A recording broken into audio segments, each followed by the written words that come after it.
Hi guys, আসসালামু আলাইকুম। আশা করি কেমন আছেন, সবাই ভালো আছেন। আপনাদের দোয়ায় আমরাও মোটামুটি ভালো আছি। তো আজকের ওয়েদারটা খুব একটা ভালো না, একটু আগে হালকা পাতলা একটু বৃষ্টি হয়েছে। আর তার চেয়ে বড় কথা হচ্ছে এখন বাজে প্রায় 3টার কাছাকাছি বেজে গেছে। আমি সব কিছু ঘরের গুছাই টুছাই নিছি, কিন্তু আফসোস হচ্ছে একটাই, এখনও চুলায় রান্না চলেনি, যেহেতু এখনও গ্যাস আসেনি। ঠিক আছে, এই যে এখনও গ্যাস আসেনি। ঠিক আছে, তাহলে দুপুর 3টা বাজে এখনও গ্যাস নাই, তা মানুষ কীভাবে রান্না করে কীভাবে খায়? তো আমার বাচ্চাটা বলছে, তাহলে আম্মু চুলা যেহেতু গ্যাস নেই, তাহলে আমাকে দুধ দাও আর রুটি দাও, আমি দুধ আর রুটি খাবো। কিন্তু দুধটাও তো গরম করতে গ্যাসের প্রয়োজন আছে। তারপরে এই যে দেখেন, লবণ ফেলে দিছি, হাতের সাথে ধাক্কা লেগে লবণ পড়ে গেছে। এদিকে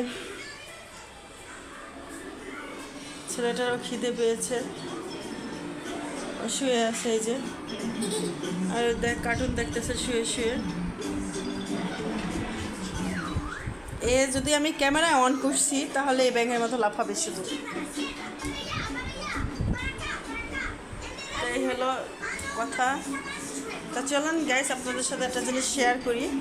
সামনে দাঁড়াও কেন, সরো, আসো।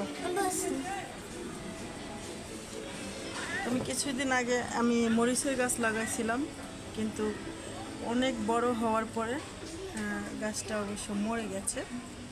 তারপরে আমি একটা মিষ্টি কুমড়া চারা পুষছি, দেখি তো এইটুকু হয়েছে, কতটুকু হয়, কোন পর্যন্ত যায় সেটা দেখি।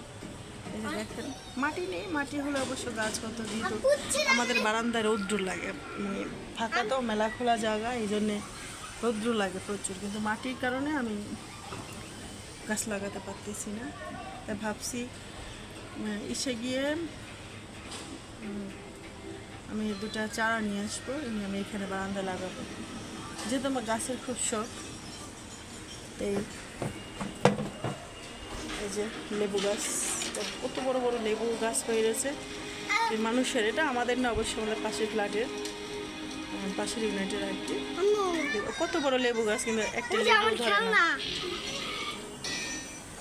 একটা লেবুও ধরে না। জানি না কিসের জন্য, কোন সমস্যার কারণে। আপনাদের আমি ভালো করে দেখাচ্ছি। দেখছেন গাছটা কত বড়,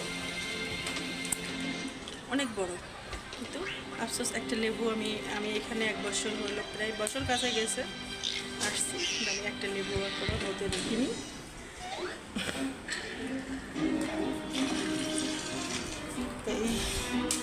কি করবো, রান্নাবাড়ার ভিডিও দিতে পারতেছি না, সময় মতো গ্যাস আসে না।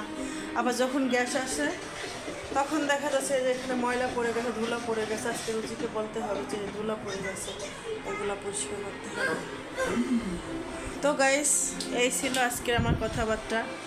তো অবশ্যই ভালো থাকবেন, সুস্থ থাকবেন, এবং আমাদেরকে একটু হেল্প করবেন।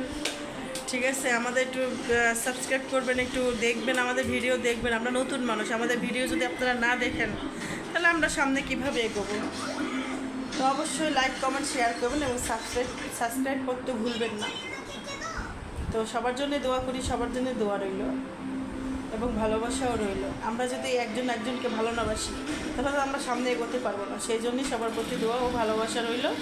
আল্লাহ হাফেজ, ভালো থাকবেন, সুস্থ থাকবেন।